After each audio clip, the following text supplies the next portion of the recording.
These are the lines that define the world of Westeros and beyond. Those are brave men knocking at our door. Let's go kill them! Welcome to WatchMojo.com, and today we're counting down our picks for the top 10 quotes from Game of Thrones. When you play the Game of Thrones, you win, or you die. For this list, we're taking a look at dialogue that has stood out in this ongoing dark fantasy series. These quotes can come from any character in any scenario, as long as they leave an impact on fans, and in some cases on the show itself. And here's a warning, a huge spoiler alert is in effect. F*** prophecy. F*** fate. F*** everyone who isn't us. We're the only ones who matter, the only ones in this world. And everything they've taken from us, we're going to take back and more. Number 10. Ashes in your mouth. His place is not on the battlefield. It's not on the throne either. There's no love lost between these two Lannister siblings. As Cersei tries to undermine her brother, she believes that she has finally gained victory when she reveals that she has captured his mistress. Why are you happy?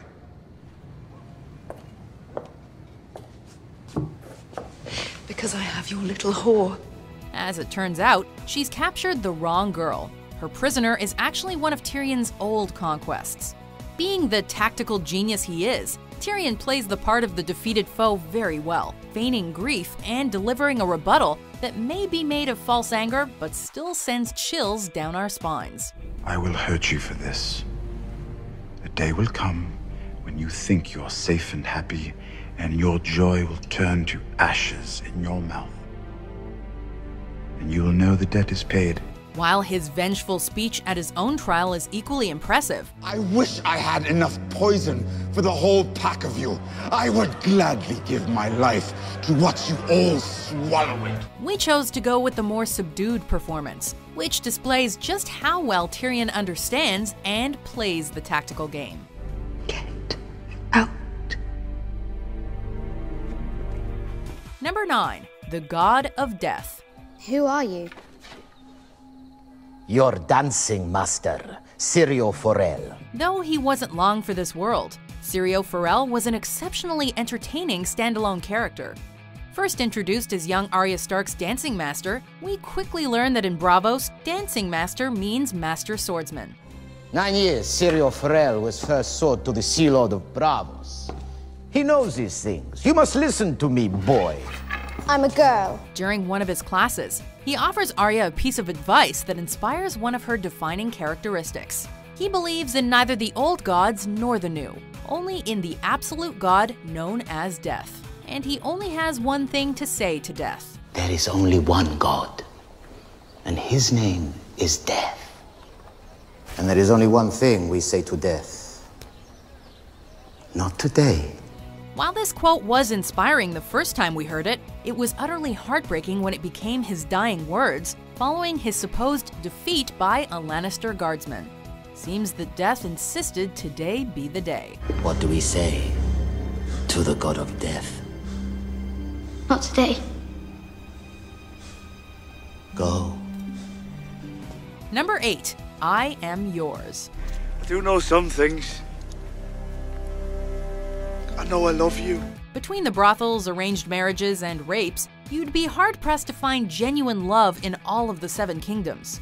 Two of the purest but most unlikely romances were between the half-man Tyrion and the prostitute Shae, as well as the bastard Jon Snow and the wildling Ygritte.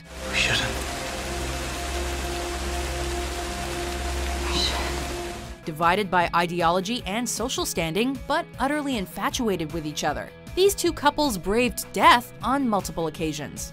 While both pairs were destined to end tragically, they found themselves sharing the same line of dialogue to declare their unending love for each other. I am yours, and you are mine. It's a bittersweet reminder that in such a war-torn land, true love does exist. You're mine, and I'm yours. And if we die, we die. But first we'll live. Number 7. Full of terrors. Look to your sins, Lord Renly.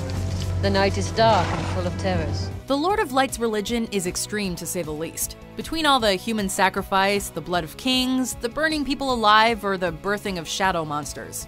Spreading that gospel is the woman cloaked in red. who goes by the name of Melisandre. Originally, she was the right-hand woman to Stannis Baratheon, a contender for the Iron Throne. But she's done what she must to survive, while spreading her lord's word, especially in terms of the night and the terror found within. For the night is dark and full of terrors. For the night is dark and full of terror. While it may be ominous when she says it, when a fellow Red Priest, Thoros of Myr, speaks the same words and proceeds to bring a man back from the dead, we really start to believe in the terror. Burn in hell! He will. But not today. Number 6. Hold the door. And I've heard all about Hodor. Hodor. Who knew a phrase this innocuous could hold such meaning? Hodor! Don't, Hodor. We'd guessed there was more to simple Hodor, a gentle giant only capable of saying one word. But we never expected this. Benjen always lifts his chin when he's about to charge. And lowers it when he's going to dodge, my lady. Hodor talks. Bran is observing young Hodor in a vision when the cave he's hiding in is invaded by whites and White Walkers. To escape, Bran wargs into Hodor from within the vision, and his loyal friend fights for the Stark boy to the end. Meanwhile, in the past, young Hodor has a seizure when Bran wargs into him as well. As a result, Willis, as he was then known, hears Mira's instructions to hold the door.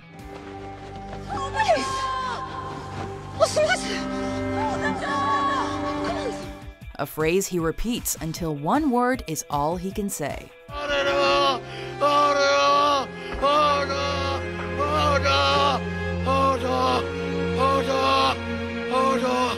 Number 5. Valar Morghulis. Valar Morghulis. Of the many languages spoken in the Seven Kingdoms, High Valyrian is definitely one of the rarer ones. While it is an ancient tongue, certain factions such as the Targaryens and the Red Priests are fluent in it.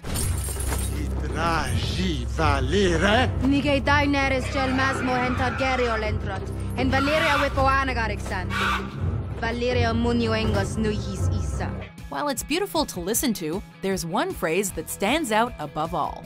First uttered by the faceless man Jaqen H'ghar, the phrase translates to "all men must die." If the day comes when you must find me again, just give that coin to any man from Braavos and say these words to him. Valar Morghulis. Valar Morghulis. A fitting saying for a series like this. It's followed the character arcs of Daenerys Stormborn on her rise to power and Arya Stark on her journey to Braavos. How did you? Valar Morghulis.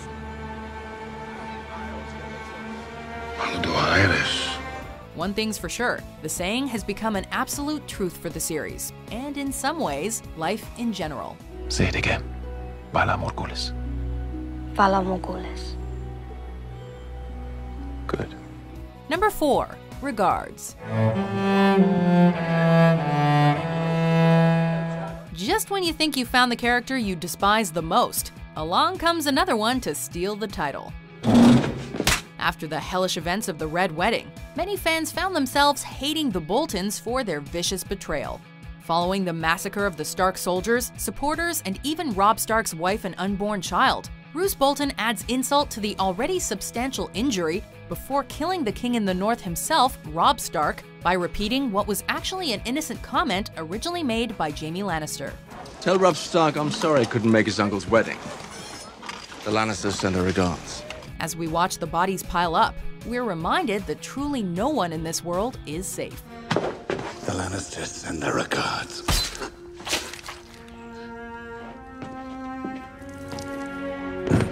Number 3. Always pays his debts. Tell your father I'm here. And tell him the Lannisters aren't the only ones who pay their debts. This phrase, and variations thereof, has become so commonly associated with the deceptive and excessively wealthy House Lannister that many don't realize that the phrase "hear me roar" is actually their motto. Sigil, a lion. Words, a Lannister always pays his debts. No. A common saying, but not their official motto. Not that they ever forget to remind their rivals that they are a family of lions. A lion doesn't concern himself with the opinions of the sheep. The phrase takes on a multitude of meanings depending on which Lannister utters it. If it's Tyrion, then it's gonna be said in a sarcastic and witty manner. Lannister always pays his debts. If it's Cersei or Tywin, chances are someone's gonna end up dead very soon. Whoever finds her, well, you know what they say about Lannisters and debts. Number 2, you know nothing. You know nothing, Jon Snow.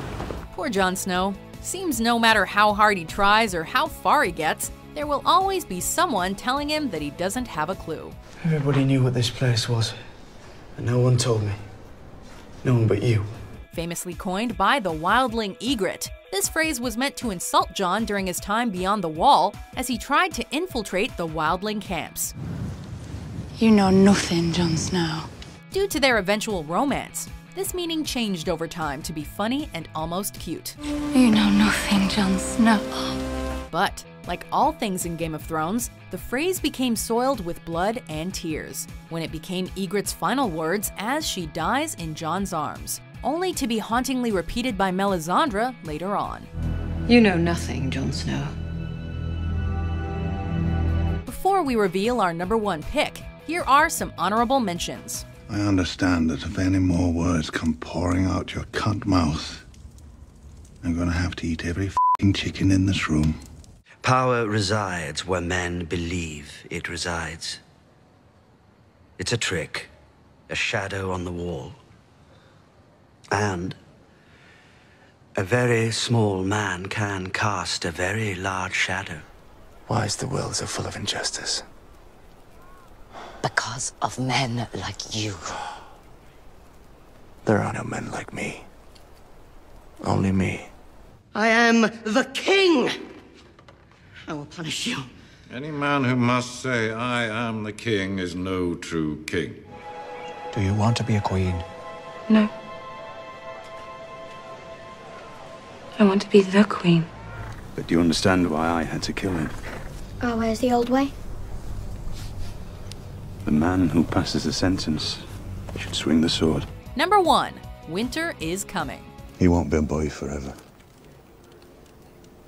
And winter is coming. It's the famous saying of House Stark. It's the name of the first episode of this glorious series. It's been repeated by practically every major player in the Game of Thrones. And unlike most house words, it actually came to pass. Starks are always right eventually. Winter is coming. From Ned Stark to Jon Snow, this phrase has been a warning that many have ignored. That is, until the long night is on Westeros' doorstep. The long night is coming, and the dead come with it. Everyone, no matter who they are, is about to see just how right the Starks were. Winter has come.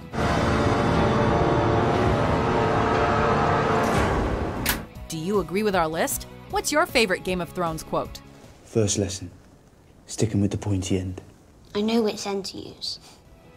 For more top 10s published every day, be sure to subscribe to WatchMojo.com. You're talking to a king! And now I've struck a king. Did my hand fall from my wrist?